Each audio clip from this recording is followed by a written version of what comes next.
Welcome political analyst KS Prasad. నమస్తే sir. నమస్తే అండి. ఆంధ్రప్రదేశ్కు సంబంధించి భారీ పరిశ్రమలకు సంబంధించి కావచ్చు, వచ్చిన ఉద్యోగాల కల్పనకు సంబంధించి కావచ్చు, ఆంధ్రప్రదేశ్ రాష్ట్రంలో క్రియేట్ అయినటువంటి ఉద్యోగాలకు సంబంధించి కావచ్చు, ఎక్స్ప్లెయిన్ చేస్తారా?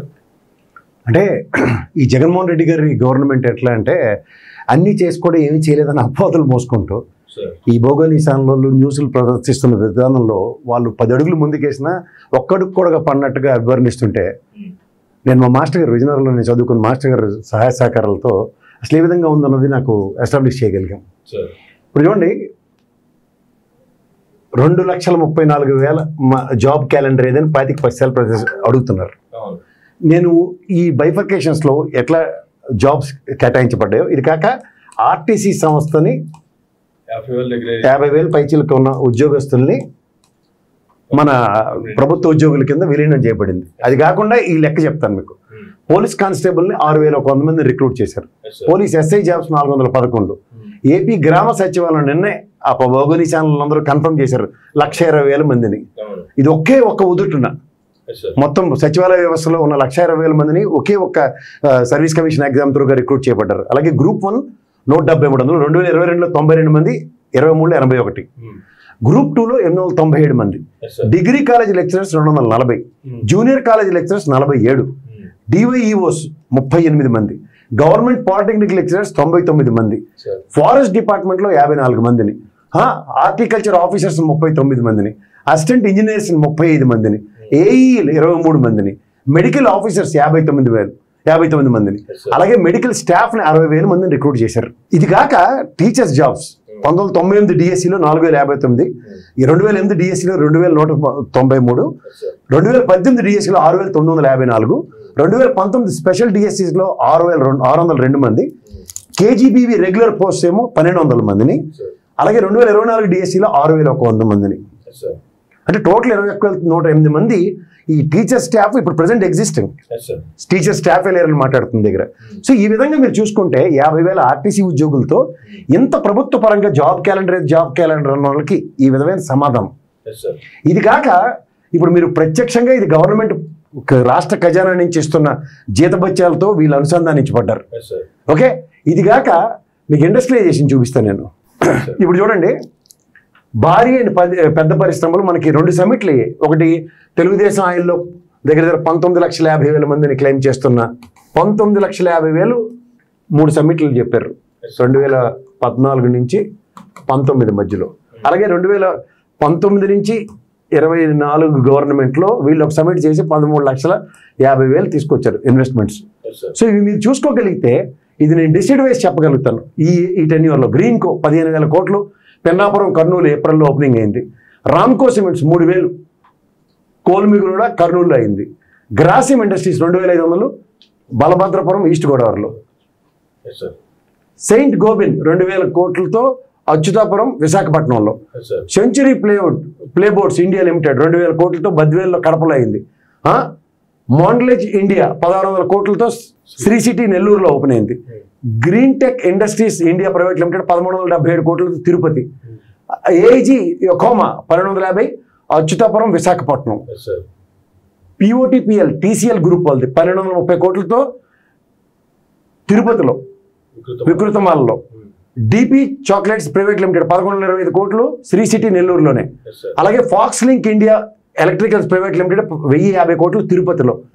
Daikin Air Conditioners India Private Limited 1,000 కోట్లతో శ్రీ సిటీ నెల్లూరులోనే. Hill Top SEZ footwear Adidas supplies 700 కోట్లతో ఇన్నగ్లూరు తిరుపతిలోనే. లారెన్స్ ల్యాబ్స్ 680 కోట్లు విశాఖపట్నంలో. Panasonic life solutions India Private limited 600 కోట్లలో శ్రీ సిటీ నెల్లూరులోనే. అలాగే యూజియాస్ స్టెరిలైజర్స్ ప్రైవేట్ లిమిటెడ్ 500 కోట్లతో విశాఖపట్నం. నీల్ కమల్ గ్రూప్ 450 కోట్లతో కొప్పర్తి కడపలోను.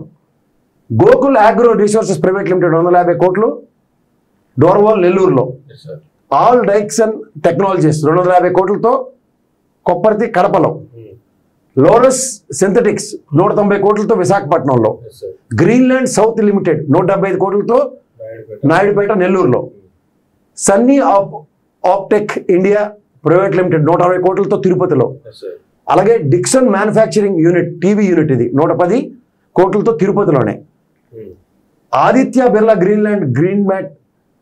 గ్రీన్మెంట్ యూనిట్ 110 కోట్లతో పులివెందుల్లో, గోడ్రేజ్ అగ్రోవెట్ లిమిటెడ్ 100 కోట్లతో చింతలపూడి ఏలూరులో, సిపి ప్లస్ 100 crores తిరుపతిలో, processing centres 6 were completed 100 in Pulivendula,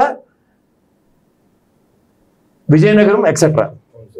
అలాగే ఓరిల్ ఫుడ్ 50 కోట్లతో విశాఖపట్నంలో, ఇన్ఫోసిస్ 35 కోట్లతో విశాఖపట్నంలో, ITC limited global processing facility 30 కోట్లతో గుంటూరు, కాకినాడ ప్రింటింగ్ క్లస్టర్స్ 20 కోట్లతో Kakinada, ITC limited global processing facilities 20 కోట్లతో గుంటూరు. ఇది కాక నిన్న విష్ణు సిమెంట్స్ వాడిది 2,500 కోట్ల ఇన్వెస్ట్మెంట్తో 5,000 మంది ఉపాధి కల్పిస్తూ ఈ లాస్ట్ వీక్ ఇది ఓపెన్ అయింది. ఈ డేటా కన్నా ముందర రీసెంట్గానే సెంచరీ ప్లేవుడ్ ఇక్కడ ప్లే బోర్డ్స్తో పాటు సెంచరీ ప్లేవుడ్ కూడా.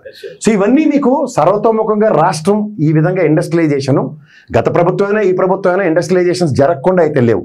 ఉపాధి కల్పన పట్ల ఈ ప్రభుత్వం చూపిస్తున్న చిత్తశుద్ధి నేను ఆల్రెడీ ముందు స్లైడ్లోను ఈ స్లైడ్లో నేను జస్టిఫై చేశాను.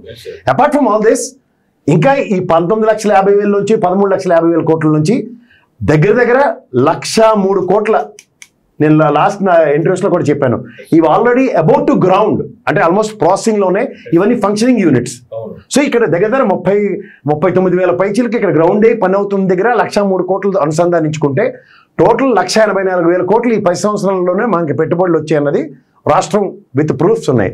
కానీ ఎవరి మట్టుగాళ్ళు కేవలం సంక్షేమానికే పెద్దపీట వేస్తున్నారు అన్న దగ్గర ఈ రోజు దాకా ఈ విధమైన పని ఒక ప్రభుత్వం ఒక 5 సంవత్సరాలు షార్ట్ టర్మ్లో 2,70,000 కోట్లు పైచీలక సంక్షేమం చేసి పెద్దపీట వేసిన ఈ ప్రభుత్వం ఈ విధంగా ఇండస్ట్రియలైజేషన్తో కూడా ఉపాధి కల్పించే ప్రాస్పెక్టులో ఏ విధంగా ముందుకెళ్తుంది అన్నది క్రిస్టల్ క్లియర్గా కనబడుతుంది. అంటే కేవలం అబద్ధాలతో ఈ ప్రభుత్వం ఏమీ చేయలేదని వీళ్ళని మభ్యపెడుతూ ప్రజల్ని వాళ్ళు చేస్తున్న దాష్టికానికి నిన్న ఇందాక స్లైడ్లో చూపించినట్టు ఈ 1,20,000 జాబులు ఎలా అయితే అథెంటికేట్ చేశారో, ఈ మెడికల్ స్టాఫ్ 60,000 ఎలా అథెంటికేట్ చేస్తున్నారో, ఈ టీచర్ మొత్తం 21,108 మంది ఎలా పనిచేస్తున్నారో, ఈ డిగ్రీ కాలేజీ లెక్చరర్స్ వీళ్ళందరినీ అథెంటికేషన్స్ కనబడుతున్నప్పుడు ఆర్టీసీ ఉద్యోగులను కూడా ఈ ప్రభుత్వం హక్కును చేర్చుకుంది 50,000 పైచీలకు వాళ్ళని. సో వీటిలన్నిటితోనూ అభివృద్ధి అన్నదానికి పెద్దపీట వేస్తున్న ఈ ప్రభుత్వం, ఉదాహరణకి చెప్పాలంటే గ్రామ స్వరాజ్యానికి ఆనాటి గాంధీ మహాత్ముడు కన్న కాలంలో ఆయన అగ్రిగేట్ సచివాలయ వ్యవస్థ, ఆర్బీకే సెంటర్, నేను చాలాసార్లు చెప్తూనే ఉన్నాను. అలాగే విలేజ్ క్లినిక్లు వీటిలన్నింటిలో పనిచేస్తున్న వాళ్ళే కదా ఈ మెడికల్ స్టాఫ్ వాళ్ళందరూ, including doctors. And apart from all that, ఇది కాక ఎన్ని హార్బర్లు కడుతున్నారు. ఇప్పుడు విద్య, వైద్యం, ప్రజల ఆరోగ్యం ఎక్కువ శ్రద్ధ పెడుతున్న ఈ ప్రభుత్వం మీకు ఎన్ని ఫిషింగ్ హార్బర్లు, ఎన్ని ఇంజనీరింగ్, ఎన్ని మెడికల్ కాలేజీలు, 17 మెడికల్ కాలేజీలు కడుతుంది. అంటే డెవలప్మెంట్ మాడ్యూల్లో చెప్తున్నాను. ఆయన అగ్రిగేట్ 26 జిల్లాలు ఇప్పుడు చేశారు, మనకున్న 13 జిల్లాలే. ఇప్పుడు మీరు అగ్రిగేట్ 17 అంటే మీరు చూసుకోండి. ఇప్పుడు ఈ 17 మెడికల్ కాలేజీలతోనూ ఎన్ని అనుబంధ సంస్థలు వస్తాయి, ఎంతమందికి ఉపాధి కల్పించబడుతుందో చూడండి. ఒక హాస్పిటల్ చుట్టూ ఎంత సర్వీస్ ప్రొవైడర్స్ ఎంతమంది వస్తున్నారో. అలాగే ఇప్పుడు 31 లక్షల మందికి సెంటున్నర భూమి ఇచ్చారు. సో దీనివల్ల ఎంతమందికి ఉపాధి కల్పించబడుతుంది, భవన నిర్మాణ రంగంలో ఉన్న వాళ్ళకందరికీ ఉపాధి కల్పించడానికి ఈ ప్రభుత్వం ముందడుగు వేస్తున్నట్ట వెనకడుగు వేస్తున్నట్ట. 31 లక్షల మందిలో నేను నిన్న కొన్ని వీడియోలు చూపిస్తాను మీకు అతి దగ్గరలో. దీంట్లో మీకు డెవలప్మెంట్ బాడీలో జగనన్న కాలనీ అన్న దగ్గర ఈ భవన నిర్మాణ కార్మికుల కోసం ఎవడెవడో పాదయాత్రలు చేస్తాం, మిలియన్ మార్క్ చేస్తాం, పకోడీ కబుర్లు చెప్పడం కదా కదా. వాస్తవానికి ఉపాధి ప్రత్యక్షంగా కల్పించడానికి ప్రభుత్వమే ఏ విధంగా ముందుకు వస్తుందో చూడమనండి. ఇది కాక మీకు 4 పోర్ట్లు, 11 ఫిషింగ్ హార్బర్లు. ఇప్పుడు ఈ ఫిషింగ్ హార్బర్లతోనూ ఈ 4 పోర్టులతోనూ ఎంత వాణిజ్యం జరుగుతుంది అంటే రాష్ట్రానికి విత్ ఇన్ స్పాన్ ఆఫ్ 5 yearsలోనే ఇంత ప్రణాళికాబద్ధంగా ముందుకెళ్తున్న ఈ ప్రభుత్వం అభివృద్ధి సంక్షేమానికి రెండింటికి 2 కళ్ళతో చూసుకున్న దగ్గర లార్జెస్ట్ స్కేల్లో ఈ డెవలప్మెంట్ మాడ్యూల్ ఎలా క్రియేట్ అవుతుంది. ఇవాళ దగ్గర 64 లక్షల మందికి పెన్షన్లు ఇస్తున్నాం మనం. ఇది కాక 31 లక్షల మందికి, నేను చెప్పాను కదా ఇందాక 64 లక్షల మందికి పెన్షన్లు ఇస్తూ 31 లక్షల మందికి ఇల్లు ఏర్పాటు చేస్తూ ఈ ఈజ్ ఆఫ్ డూయింగ్ బిజినెస్లో. తర్వాత మనకి పేదరికంలో 11% ఉండేదట, పేదరికం నుంచి 4.5% తగ్గించారు. సో ఇవన్నీ మీకు కనబడుతుంటే ఈ ప్రభుత్వం నిరంతరం 2 సంవత్సరాల కరోనాను అధిగమించాం. ఎక్కడైనా ఏదైనా ఆపగలిగామా? ఈ గత ప్రభుత్వాలకి అయితే ఎక్స్క్యూజెస్ ఉన్నాయి, కానీ ఈ ఎక్స్క్యూజ్ తీసుకుంది ఈ ప్రభుత్వం. అంచేత మనం ఈ ప్రభుత్వం ఏం చేస్తుంది అన్న దగ్గర ఎవడు పడతాడు, కేవలం సంక్షేమం ఇచ్చేసింది ఏమీ చేయట్లేదు అన్న దగ్గర ఒక హాస్పిటల్ ఇవాళ ఉద్దానం దగ్గర ఆ హాస్పిటల్ ఎంత శాశ్వత పరిష్కారమే కదా. తాత్కాలిక ఉపశమనాలకు అలవాటు పడిన ఈ ప్రభుత్వాలు, గత ప్రభుత్వాలు చూసిన దగ్గర ఇవాళ శాశ్వత పరిష్కారాలు ఇస్తూ కనబడుతున్న ఈ ప్రభుత్వం ఆలోచించుకోండి మీరే.